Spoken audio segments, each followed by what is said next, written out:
안녕하세요. 반갑습니다. 법무법인 지평의 민창욱 변호사입니다. 제가 오늘 국내외 인권 실사 법제화 동향에 대해서 간단히 발표를 하겠습니다. 작년 한 해 ESG가 큰 화두였던 것 같습니다. 그런데 그 기업 경영을 바라보는 ESG의 관점과 그 인권 경영, 비즈니스 앤 휴먼 라이츠의 관점은 조금 차이가 있는 것 같습니다. 그 ESG는 기업 경영 과정에서 발생하는 비재무 이슈에 대해서 그것이 기업 가치에 어떤 영향을 미치는지를 중점을 두는 것 같습니다. 반면 인권 경영은 그러한 비재무 이슈로 인해서 이해관계자들이 어떠한 영향을 받는지에 중점을 두고 있는 것 같습니다. 예를 들어 한 유능한 CEO가 이제 갓 입사한 신입사원에 대해서 직장 내 괴롭힘을 가한 사례가 발생했다고 가정해 보겠습니다. 그 ESG 관점에서는 이것은 투자자들이 보기에는 CEO 리스크, 오너 리스크, 갑질 리스크가 될 수 있고 이것이 주가 하락으로 이어질 수 있고 기업이 평판이 하락되면은 소비자들로부터 외면을 받을 수가 있습니다.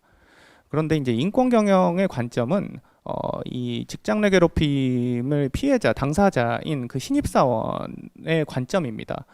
신입사원의 입장에서는 그 직장 내 괴롭힘 사건이 일생 동안 치유하기 어려운 상처나 고통일 수 있습니다. 그래서 인권 경영이란 이 이해관계자, 당사자의 입장에서 기업이 경영 활동하는 과정에서 부정적 영향을 어떻게 줄일 수 있을지 하는 관점에서 경영을 바라본다고 볼 수 있겠습니다. 네, 인권 경영의 원칙은 2011년 6월 UN 인권이사회가 제정한 UN 기업과 인권 이행 원칙 UNGP에 잘 토대를 두고 있습니다. 너무나 잘 아시겠지만 UNGP는 보호, 존중, 구제 세 가지 프레임워크를 제시를 했고요. 국가의 인권 보호 의무와 기업의 인권 존중 책임을 분리했다는 데에 의의가 있습니다. 바꿔 말하면 저희 기업이 인권보호법제가 잘 정비된 선진국에 진출하든 그렇지 않은 개도국에 진출하든 보편적으로 승인된 인권을 존중할 책임을 독립적으로 부담한다는 데 의의가 있습니다. 그리고 기업의 인권 존중 책임이란 타인의 인권을 침해하지 않고 인권 침해에 연루된 경우에 대처해야 된다는 것을 의미합니다. 네, 조금 더 들어가 보면 그 UNGP는 기업의 인권 존중 책임의 내용을 세 가지로 제시를 하고 있습니다. 인권 정책을 선언할 것, 공개적으로, 인권 실사를 할 것, 그리고 구제를 제공할 것입니다. 여기서 중요한 개념은 인권 실사일 텐데요. 마치 저희가 기업이 M&A를 할 때 그 피인수 회사의 리스크를 발견하기 위해서 실사를 하듯이 이 인권 실사를 통해 기업 활동으로 인한 리스크를 발견하고 평가해야 된다는 것입니다. 인권 실사는 여기 화면에 보시는 네 가지 단계의 연속적인 과정인데요.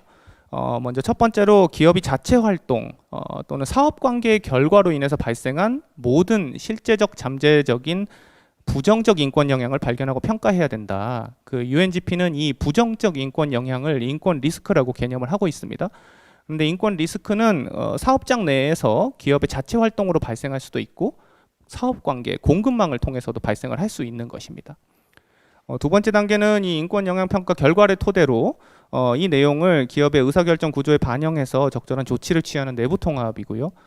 그 다음으로는 이런 조치들을 이해관계자들 피드백을 받아서 추적하는 단계, 그리고 인권보고서 공시 등을 통해서 이해관계자들과 대내외적으로 소통하는 단계, 이렇게 네 가지로 구성이 됩니다. 중요한 쟁점 중에 하나는 기업의 인권 존중 책임이 미치는 범위입니다. 이것은 그 인권 침해가 발생했을 때 기업이 어디까지 연루되어 있느냐 이 이슈로 볼 수도 있을 텐데요. 위쪽 그림을 보시면 기업이 인권 침해를 직접적으로 야기한 경우가 발생할 수 있습니다. 아까 직장 내 괴롭힘 사례가 바로 이런 사례겠죠.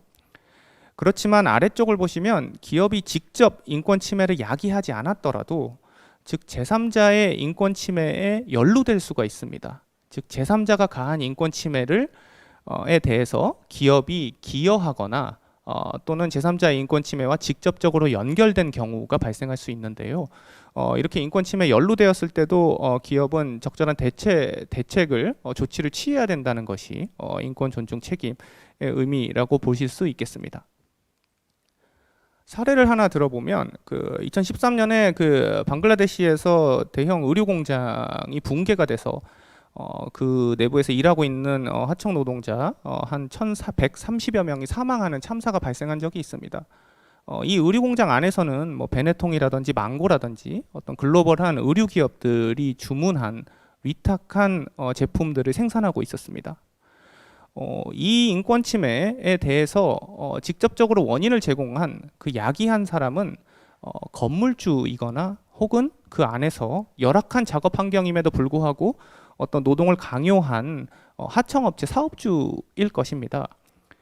그렇다면 여기서 베네통이 이런 인권 침해에 대해서 어떤 책임을 지느냐 하는 의문이 들 수도 있습니다. 이에 관해서는 그 구체적인 정황에 따라 다를 텐데요. 만약에 베네통이 이러한 열악한 의류 공장 내의 작업 환경을 알면서도 계속적으로 주문을 의뢰했다거나 혹은 구체적으로 이 사고 발생 며칠 전에 콘크리트 기둥이 균열되어이 발생했다는 것들을 알면서도 낮은 단가의 제품을 공급받기 위해서 이걸 묵인했다거나 이런 정도까지 나아간다면 이 인권 침해에 기여했다라고도 평가를 받을 수 있는 것입니다. 많은 글로벌 기업들은 UNGP가 제정된 이후로 인권 영향 평가 등 인권 실사를 이행해 왔고 특히 인권 전문 기관들과 함께 일을 진행했습니다. UNGP도 인권 전문가들이 인권 실사에 참여할 것을 권고하고 있는데요. 그 이유는 인권 리스크라는 게 잠재되어 있고 이거를 발견하고 해결하는 과정이 인권 전문가의 조력 없이 이행하기가 굉장히 어렵기 때문입니다. BSR도 마찬가지로 전 세계 많은 글로벌 기업들을 대상으로 이 인권 실사 절차를 조력을 해 왔습니다. 이게 소프트로였던 UNGP는 유럽을 중심으로 법제화되고 있습니다. 인권 실사 의무화 법제는 크게 두 가지 유형으로 구분할 수 있는데 첫 번째는 그 특정한 분야, 예를 들어 강제 노동, 아동 노동 이 분야에 대해서 실사 의무를 부과하는 법제고요. 두 번째는 인권 목록 전반에 대해서 포괄적으로 실사 의무를 부과하는 법제입니다. 두 번째 유형이 대표적인 사례가 작년 6월에 제정된 독일의 공급망 실사법입니다. 이 법의 특징은 그 인권 리스크의 유형을 구체적으로 제시를 했는데요. 왼쪽에서 보시던 것처럼 아동노동, 강제노동, 작업장 안전보건, 결사의 자유, 노동 3권, 차별처우, 환경오염 이러한 인권 리스크들을 유형을 규정을 한 다음에 이러한 리스크를 관리할 시스템을 구축할 것, 그리고 이 관리 책임자 부서를 확정할 것, 그리고 정기적으로 리스크 분석할 것, 인권 영향 평가겠죠 이것이. 네, 그리고 구제 조치를 할 것, 문서를 작성 및 보고할 것 이런 포괄적인 실사 의무를 기업에 부과를 하고 있습니다. 기업이 의무를 위반할 경우에는 최대 총 매출액의 2% 이상의 질서 위반금이 부여가 될 수 있고요. 이 독일법의 특징은 이 공급망의 범위를 직접 협력사, 즉 1차 협력사뿐만 아니라 간접 협력사까지 원칙적으로 포함을 하되 실사 의무는 1차 협력사에 대해서 1차적으로 부과하는 걸로 정한 것입니다. 2차 이하의 간접 협력사는 기업이 그 의무 위반의 가능성을 실질적으로 인지한 경우에 정기적인 리스크 분석 등을 실행해야 된다. 이렇게 규정이 되어 있습니다. 다음으로 작년 3월에 EU 의회에서 채택을 결의한 인권실사 법안입니다. 이 법안은 그 적용 대상이 대기업뿐만이 아니고 일부 중소기업까지 그 적용 범위를 확대했고 실사의 정의를 보시면 거의 UNGP 원리와 동일합니다. 정의를 보시면 인권 등의 부정적 영향을 발견 및 평가하고 이것은 인권 영향 평가겠죠. 예방, 중단, 완화하며 이거는 내부 통합일 테고요. 조치의 효과성을 모니터링하고 3단계의 그 추적 단계이고요. 이를 보고 및 설명하는데 4단계 소통 단계일 것입니다. 그리고 실사 전략도 그 부정적 영향을 구체적으로 제시를 할 것을 제시를 했고요.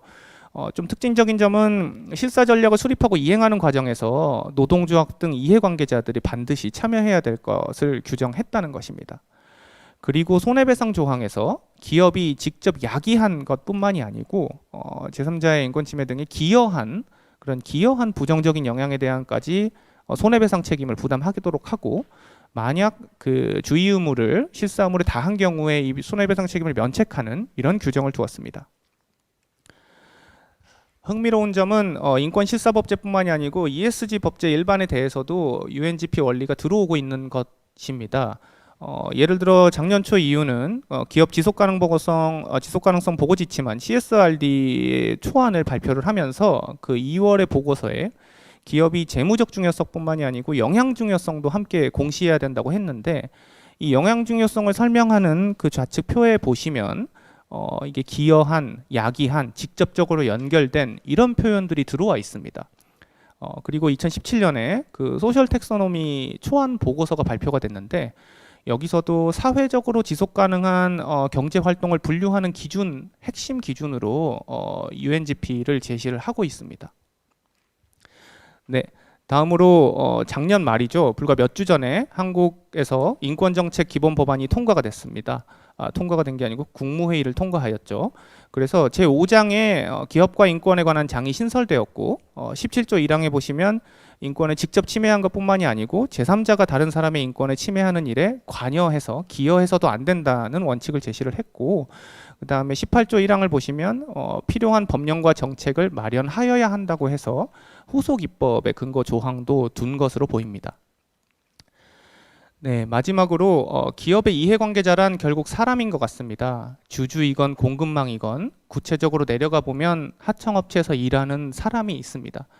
결국 이해관계자 자본주의란 그 이해관계자인 그 사람이 의 인권을 존중하고 그들에 대해 부정적 영향을 미치는 경영 활동을 하지 않는 것, 이것이 이해관계자 자본주의의 시작이 될 수도 있겠다는 생각을 해봅니다. 이상으로 제 발표를 마치겠습니다.